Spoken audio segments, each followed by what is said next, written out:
listening to Let's Talk Sustainable Business. Hi, my name is Barbara Mendes-Jorge and I'm a sustainability communications expert based in Brussels, Belgium. It's a pleasure to welcome you to this edition of Let's Talk Sustainable Business, a series brought to you by the Conference Board. Today is the first of a two-part episode with Mel Blackmore, founder and CEO of two companies, Blackmores UK and Carbonology Ltd. Blackmores is an ISO standards consultancy offering support with integrated management systems implementation in Europe, while Carbonology provides training and verification services in the carbon standards sector. Mel also hosts the ISO Show podcast, which aims to dispel myths and share tips for businesses to succeed with ISO standards by asking business leaders to share their journeys. This episode's theme is implementing ISO standards to boost sustainability.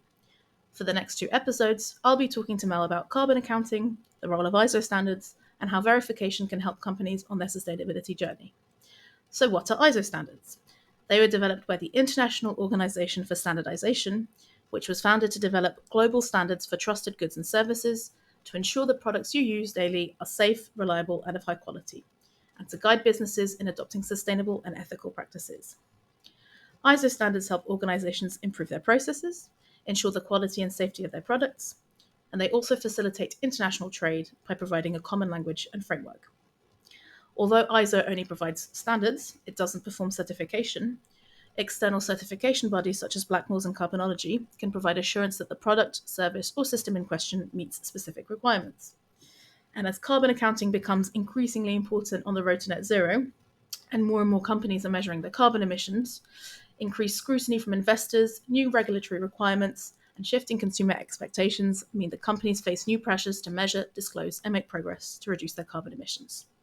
So on that note, I'd like to welcome Mel. Hi Mel, I'm looking forward to chatting to you about ISO standards, carbon accounting, and sustainable procurement with you today. Hi Barbara, great to be here. Thank you for inviting me onto the podcast. Thank you. So I'd like to start by hearing a bit more about your career. So can you explain the services that Blackmores and Carbonology offer and how you came to found these companies?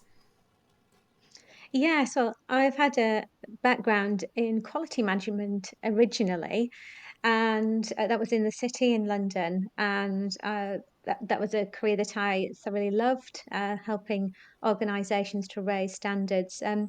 Then I decided to go solo and start my own business, and we very quickly developed our services in sustainability standards. So this is about 18 years ago now. And that has evolved. So we specialise in helping organisations to implement and maintain international standards of best practice across quality, sustainability, and risk management. So yes, I've been involved with standards for many years now. And so which ISO standards do both your companies focus on? So with Blackmores, we offer probably one of the widest ranges of international standards consultancy in Europe. So on the sustainability standards, they're very much focused around ISO 14001, the environmental standard. So that's the most popular environmental standard across the globe. Quite often, it's seen as a passport to trade. It does depend in some cases on the sector as well, but that's actually increased in popularity over the last few years, even though that standard has been around for a number of years now. Then ISO 50001, the energy management standard, became more popular when there was an increase in legislation around reporting on energy consumption across organisations in Europe. So we've been implementing that across EMEA, so across Europe, Middle East, and Asia. And other standards which some organisations may not have heard of that are sector specific, such as ISO 20121, the Sustainable Event Management Standard. Now, that standard was actually launched at the London 2012 Olympic Games. But before that, it was a British standard, and we were implementing that for both events organisers and venues, such as Wembley Stadium here in the UK. Then we also deal with some other standards in the sustainability space, which are not actually certifiable standards. So a lot of people think that if it's an ISO standard, it's a tick in the box and you get a certificate. Mhm. That isn't always the case. Mhm. There are other standards out there as well that actually provide really great guidance for organisations. And many organisations adopt them as, I guess, examples of best practice. One that springs to mind is the Sustainable Procurement Standard, ISO 2400. So, this provides a great foundation, a great framework for any organisation that is looking at pushing sustainability down their supply chain and would like a structure for managing their supply chain in a sustainable manner. So, they're some of the standards that we deal with at Blackmores. Now, in terms of carbonology, we deal specifically with the carbon standards. So yeah, that's another story really. But yeah, the main one being ISO 14064, which is the greenhouse gas emissions reporting standard. Yes, I'm sure that one is becoming increasingly popular for you as more and more Yes, companies disclose their carbon emissions.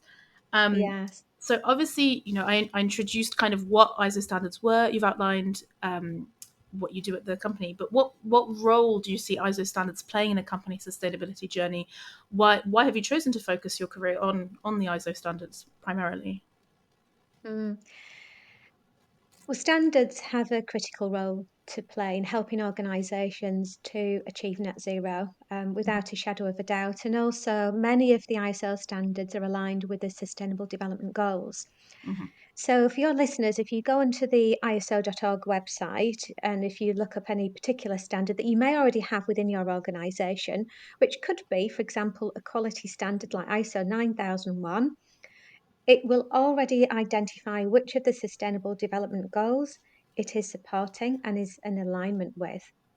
So many organisations that are certified to ISO standards may not actually realise it, but they are already complying with various ESG standards already, which can provide a great foundation. So, in terms of the role for standards in the future, though, it's really interesting to see that the ISO.org produce a report every other year on the popularity of standards. So, which countries, which sectors are actually getting certified to which standards. And it's fantastic to see that ISO 14001 has seen an increase in growth across the globe. So, despite the standard being around for over a decade now, I think it's only really now that ESG has come to the top of the Hmm. agenda in many boardrooms that they're actually taking it seriously. Uh, Obviously, we've been involved with these sustainability standards for many years, and we can see how they can help to reduce costs. So from a commercial perspective, they make a lot of sense. But also, I think in terms of winning new business, retaining clients, quite often they are used from a marketing perspective. But more often than not, the main value is being able to provide that evidence of what you say that you actually do as a business. And I think with a lot of the greenwashing that's going on at the moment, Barbara, we can recognize that now more than ever, standards that can then demonstrate complete transparency, accuracy, and basically demonstrate trust and confidence to stakeholders are desperately needed right now. Um, and I think also we need to be able to map out where we're at on our net zero journey across every organization, every country, every sector. How well are we actually doing? And unless we can show the evidence and we can have that independently either certified if it's a business management system or verified if it's greenhouse gas emissions data, we don't actually know how far we're progressing. And so we won't actually know when we get there. So I think for many organizations, it's a case of understanding exactly where they're at, where they need to be, and then to be able to monitor and measure that on an ongoing basis, but also to be able to prove it to stakeholders. So I think now more than ever, I think standards are in demand and will continue to be in the future. Yes, thank you for providing so early on a practical way that our listeners can already go and check, going on the ISO website, as you say, to see what standards hit which goals. And as you say, potentially some of them might already be doing something and can very easily get the certification. And you've touched upon two key topics on this podcast: greenwashing and the importance of external assurance as well. Absolutely, that's what these standards can do, from what I understand as well. And well, I'm not such an expert. Very interesting. I want to get into a bit more detail about what you offer. So I know that Blackmores created Isology, a roadmap to achieve ISO certification. And according to your website, this has been implemented for over 600 organizations with a 100% success rate. Could you tell us a bit more about how it works and how you reach that 100% success rate? Sounds excellent. Yeah, so over the years, we've developed a methodology to implement standards successfully. And this applies to any ISO standard, believe it or not. And we have 7 steps in ISOlogy. So ultimately, ISOlogy is putting a label on the method, a proven methodology Mhm, that guarantees success if it's followed in the correct format. So there are the 7 steps in terms of identifying the scope of your project, the scope of certification. So that's done at the planning stage. We also need to be able to identify where the gaps are within the organisation. And this is something that any organisation can do if they purchase a copy of whichever ISO standard they're interested in. So, gap analysis basically helps you to understand where you're currently complying with the standard, where the gaps are, and that then provides an action plan for implementation. The next stage is expose, and this is where an organisation will need to identify the greatest risks and opportunities. So let's say we're talking about ISO 14001. Okay, so we would be looking at, from a risk perspective, looking at external influencing factors, including legal requirements. So we'd identify all the applicable statutory, regulatory, and contractual requirements. And there's obviously an increasing amount of sustainability mhm, requirements now, and there are even more coming in the next couple of mhm. years. Absolutely. Get ready, everyone. So yeah, so it's a great opportunity for the leadership team to be able to consolidate all these different types of obligations from a sustainability point of view that they need to comply with. The other key aspect of that as well is in terms of looking at risks is, okay, so what are our greatest environmental aspects, let's say energy, water waste, and what is the impact of that on the environment? And so we're looking at quantifying that. So you can very clearly identify measurables to be able to set objectives, targets, and also having, for example, policy statements. So that then leads us very nicely into the creation of the ISO management system. So in this case, typically that's an environmental management system. Mhm, Organisations are now combining these standards, so they've got a holistic framework for managing their organisation in a sustainable way. And once the various policies and procedures have been documented, the next stage is the launch. Now, this is actually my favourite part because this is where we want to get really great engagement and empower employees to take responsibility for their processes, their systems. If it's about energy, for example, it should be about optimizing the use of energy and looking at reductions as well. So that could be done via e-learning. So that's why we developed the Isology Hub, so that all the training courses are available in there to be able to transfer knowledge, because it's important that everybody is aware of what they need to do. Um, Rather than just having, a nice looking policy document, for example, it needs to work in practice and we need to be able to get results from it. So unless people are aware of, this great environmental system that you've got, and it's going to be a waste of time. So I think that the launch and communication is is absolutely essential to the success of a project. as a Now the last communications two person, I stages agree. So, yeah, the last two stages were a little bit boring, I think, which mhm, is, but nevertheless, it needs to be done because an assessor will expect to see evidence of compliance in these two areas, and that's internal audit. So we're looking at, okay, so it's show and tell, so we need to prove exactly what we're doing.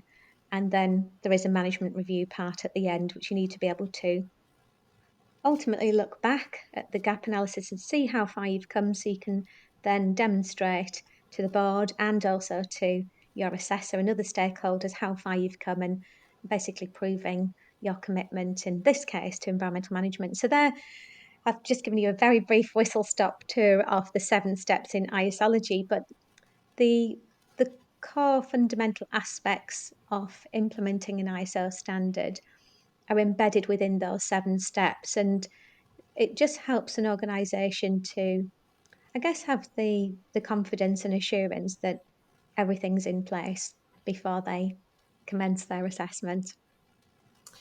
Thank you. Yeah, a question I was thinking while you were describing the roadmap is, do you normally work with, say, the sustainability team within an organization who might be aware already of ISO standards and what is required, or will you sometimes need to work with people who ISO standards are completely new to them, and you need to kind of get them on board and understand the very basics? Or are you working with both kinds of organizations, those who are very aware of what they need to do, or those who might need a bit more support? Um, Both types of organisations. I would say that on the whole, there are still a lot of organisations that haven't started their sustainability journey yet, and they're trying to figure out how they can make it business as usual. Mm. Which I think is great. Before, I think, a number of years ago, it would have probably been a tick box exercise to win a tender, whereas now it could be an operations manager or, a director, and that is ultimately responsible for ensuring that the organisation is working towards, let's say, net zero. Okay, so they've got some type of ambition there. What is brilliant to see now, though, is that there are more and more roles in sustainability within organisations. And so it's fantastic if we are working with a sustainability lead within an organisation, because there already is a lot of knowledge there, they've got the passion, and they're quite clear in terms of what they want to achieve, but they haven't necessarily had the exposure to working within a framework such as an environmental management system. So, yeah, we work alongside both types of organisations and individuals. Great, thank you.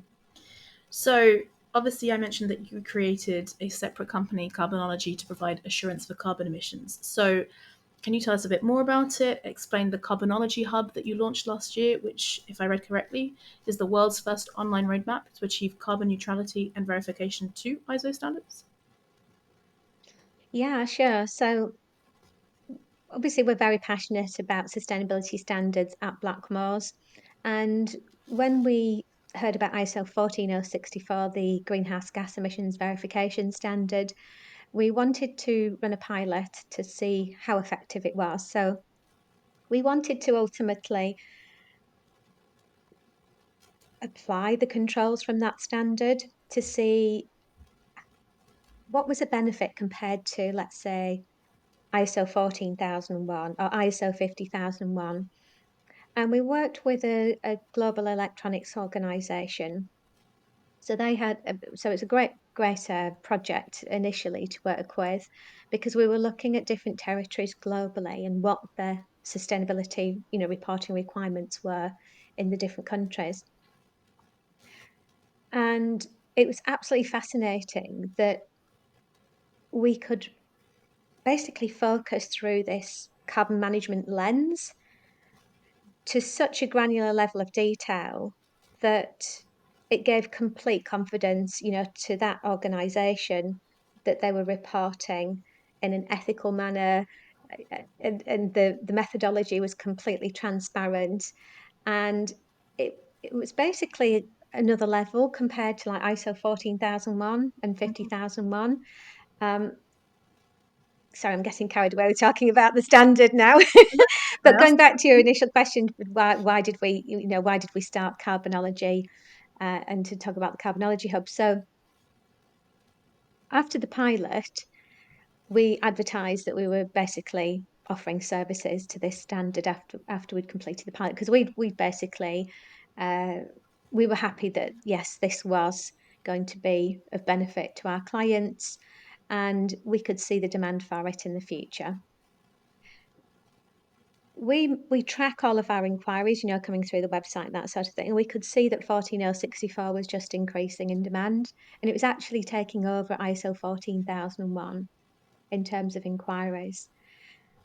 At the same time, I'd been offered some funding through Innovate UK because I had an idea that I wanted to create an online platform for Mm-hmm. carbon reporting and understanding how you can ultimately learn how to do your own greenhouse gas emissions reporting.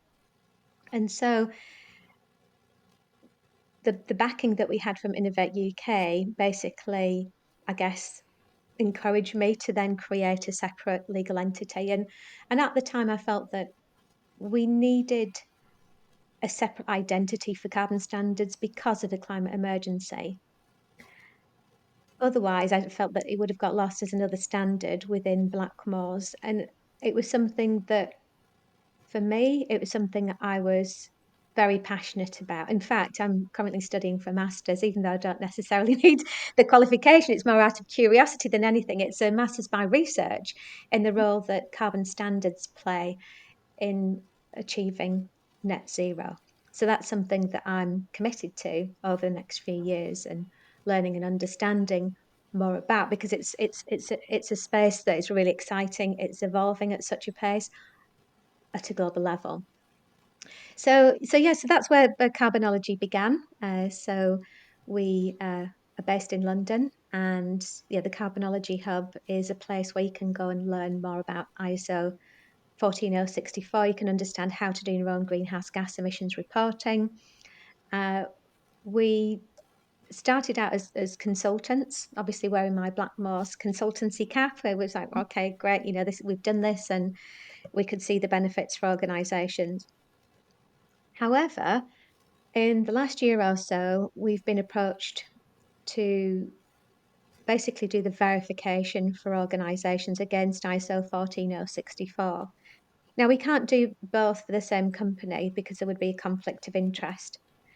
But we've basically developed a certification body scheme around ISO 14065, which is the verification standard, Mm-hmm. and also ISO 14064 Part 3, which is verification against ISO 14064-1, which is the greenhouse gas emissions reporting standard. In a previous life, I have actually established a UCAS accredited certification body as a quality director. So that was a company that I co-founded a number of years ago now. So I have got quite a lot of experience with not only working in collaboration with certification bodies, but actually establishing a certification body. Now, Carbonology is not a certification body, and there is a difference between certification and verification. Do you want me to explain about Yes, that, or is please. that going a bit too far? No, no, absolutely. I think people will want to know. Okay, so certification applies to ISO management system standards like ISO 14001.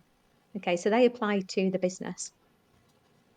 Verification, however, is about assessing the accuracy of data. In this case, obviously, it's greenhouse gas emissions data. And that is done every 12 months. Okay, so it's something that an organisation needs to be able to identify the boundaries and report on every 12 months. And this is where it ties in with all the latest EU sustainability directives for reporting. So, CSRD and that sort of thing. So there is more and more of an emphasis now for organisations to verify their carbon footprint, so having it independently verified. So uh, that's where we've done this for a number of leading organisations now in the UK, and that's the path that we're following. Interesting, very interesting to hear that story, and good that you were able to get them the funding from Innovate UK to kind of kickstart this as well. Um, Yes, yeah, yeah. a question that I'm really keen to ask you, and I think a lot of listeners will be keen to know as well, is how are you advising companies who are measuring their supply chain or scope 3 emissions for the first time? Because this is obviously the data that is the most difficult to obtain, but makes up the largest part of a company's carbon footprint normally. How are you advising them? Yes, it is still very challenging for a lot of organisations because it is such a grey area, especially if you know to avoid double counting. Mm-hmm. And I think the main challenge is ultimately, getting the correct data from the supply chain and understanding the value chain ultimately in terms of the services or products that you provide as an organisation. So obviously we would always recommend starting with scopes 1 and 2. And then in terms of scope 3, we've basically categorized the different criteria for reporting, which is obviously it's in alignment with ISO 14064, but also the Greenhouse Gas Protocol standard as well. So we find that online surveys are helpful in some respect, so we can customize those. Or quite often, a lot of organizations are using software that specializes in, uh, looking at scope 3 emissions. So we work alongside some software organizations that our clients are using as well.